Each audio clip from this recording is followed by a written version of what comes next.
Amis, notre Église est heureuse d'accueillir à la chaire de l'évangéliste de renommée internationale, le Dr Billy Slocum. S'il vous plaît, m'aider à accueillir le Dr Billy. Merci, merci, les amis. C'est un grand plaisir d'être ici parmi ces chrétiens dévoués. Mais je dois avouer franchement que, quelque part entre l'aéroport et ici, j'ai égaré ma Bible. Je me demande si je pouvais l'emporter sur l'un d'entre vous de me prêter une Bible pendant ce message. Dr Billy, ce serait mon grand plaisir, si vous voulez utiliser mon tout nouveau Bible, il y a sur la chaire. Oh! Merci frère Bob. Bob a gracieusement offert ici à me prêter sa Bible. Merci, frère Bob. Maintenant, nous allons retrousser nos manches et de plonger dans le mot. Eh bien, Loki ici. C'est la nouvelle version internationale. Je vais devoir lire attentivement. Oh, et c'est une Bible personnalisée. Le nom de Bob est estampillé en or pur sur la couverture. C'est un cadeau. C'est tout nouveau. Je n'ai jamais encore ouvert.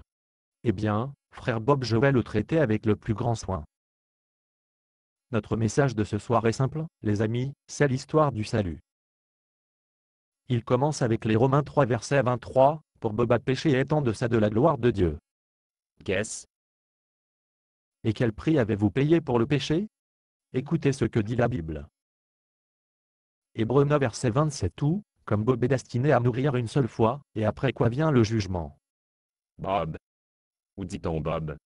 Frère Bob, s'il vous plaît. Les bonnes nouvelles, frères et sœurs, c'est que le Christ a payé la pénalité pour vos péchés. Ici même, dans Romains 5 verset 8, mais Dieu prouve son amour pour Bob en ceci, tandis que Bob était encore un pécheur. Attendez une minute. Je ne suis pas un pécheur. Mais il est dit ici. Très bien, je suis un pécheur, mais je ne suis pas le pécheur que dans cette église. Qu'en est-il ici, le frère Leroy et le frère Buba? Nous pouvons en discuter plus tard, à l'heure actuelle la parole est pointant son doigt spirituel à vous. La réponse est pour vous dans 1 Jean 1 verset 9, si Bob confesse ses péchés, le Seigneur est fidèle et juste pour nous pardonner Bob de ses péchés, et de purifier de toute iniquité Bob. Maintenant, attendez juste une minute.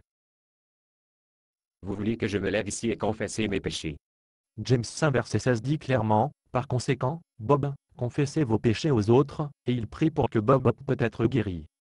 Eh bien, si tu crois que je vais me tenir ici et déversement mes tripes, vous avez une autre pensée à venir. James 1 verset 19 et 20, Bob doit être prompt à écouter, lent à parler, lent à se mettre en colère pour la colère de Bob, ne met pas sur la vie juste que Dieu désire. Je ne suis pas en colère. Écoute, pourquoi tu ne finis pas ton sermon de quelqu'un d'autre Bible? Bible frère Leroy est voisine de la mienne. C'est tout nouveau aussi, tout comme la mienne. Eh bien, bien, frère Bob. Soutenons tous pour la lecture de la bénédiction de la marque Frère Leroy Nouvelle Bible. Je tiens à vous laisser sur les paroles de notre Seigneur de Jean 15 verset 7. Si le roi demeure en moi et que mes paroles demeurent en le roi, il peut demander ce qu'il veut et il sera donné à Bob. Basé sur une pièce de Bob Tsuna. Condition d'utilisation, ne pas vendre une partie de ce script, même si vous le réécrire. Ne payez pas les redevances, même si vous faites de l'argent à partir de performances. Vous pouvez reproduire et distribuer ce script librement, mais toutes les copies doivent contenir cette déclaration de copyright.